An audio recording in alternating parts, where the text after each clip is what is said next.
বাংলার রাজনীতির ময়দান এখন ঢুকে পড়েছে ক্যালকুলেটরের জটিল অঙ্কের ভেতরে। মঙ্গলবার নির্বাচন কমিশন পশ্চিমবঙ্গের খসড়া ভোটার তালিকা প্রকাশ করতেই রাজ্য রাজনীতিতে চলছে নানান হিসেব নিকেশ। 58 লক্ষ ভোটারের নাম বাদ পড়তে বিরোধী দলনেতা শুভেন্দু অধিকারী এক চাঞ্চল্যকর পরিসংখ্যান নিয়ে ময়দানে নামলেন। তার দাবি, তৃণমূল ও বিজেপির মধ্যে যে ভোটের ব্যবধান ছিল তা এখন কার্যত ইতিহাস। শুভেন্দু অধিকারীর হিসেব অত্যন্ত স্পষ্ট। 2024 লোকসভা নির্বাচনের পরিসংখ্যান টেনে তিনি দেখিয়েছেন, তৃণমূল কংগ্রেসের মোট প্রাপ্ত ভোট ছিল প্রায় 2,75,00,000 আর বিজেপির 2,33,27,000-এর কাছাকাছি। অর্থাৎ দুই দলের মধ্যে ব্যবধান ছিল প্রায় 41 লক্ষ ভোটের। কমিশনের সাম্প্রতিক তথ্যে দেখা যাচ্ছে, রাজ্য জুড়ে মোট 58,20,899 জন ভোটারের নাম তালিকা থেকে বাদ গিয়েছে। শুভেন্দুর দাবি, এই বিপুল সংখ্যক নাম বাদ পড়ার অর্থ হলো সেই ভুয়ো বা অস্তিত্বহীন ভোট ব্যাংকটি ধসে পড়া। শুভেন্দুর দাবি, যার উপর দাঁড়িয়ে তৃণমূল এতদিন এগিয়ে ছিল তার সাফ কথা 41 লক্ষের গ্যাপ ছিল, আর 58 লক্ষ নাম বাদ যাওয়ায় প্রমাণ হয়ে গিয়েছে বিজেপির সঙ্গে ওদের আর কোনো পার্থক্য নেই।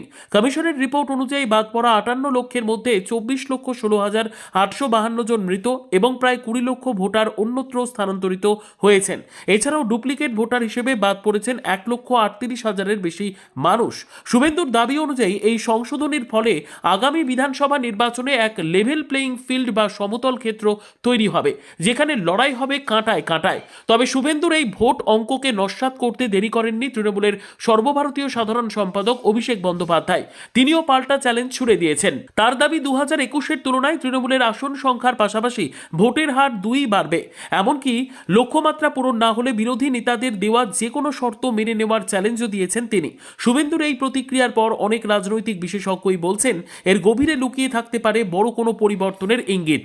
ভোটার তালিকা সংশোধনের এই প্রক্রিয়াটি যদি সত্যিই স্বচ্ছভাবে সম্পন্ন হয়, তবে আগামী বিধানসভা ভোটে প্রতিটি বুথে প্রচ্ছন্ন ছায়াশরীরদের বদলে আসল মানুষের লড়াই দেখা যাবে। শুভেন্দুর অঙ্ক যদি মিলে যায়, তবে 2021-এর ফলাফল ভুলে 2026-এ এক নজিরবিহীন হাড্ডাহাড্ডি ভোটের লড়াই দেখবে বাংলা।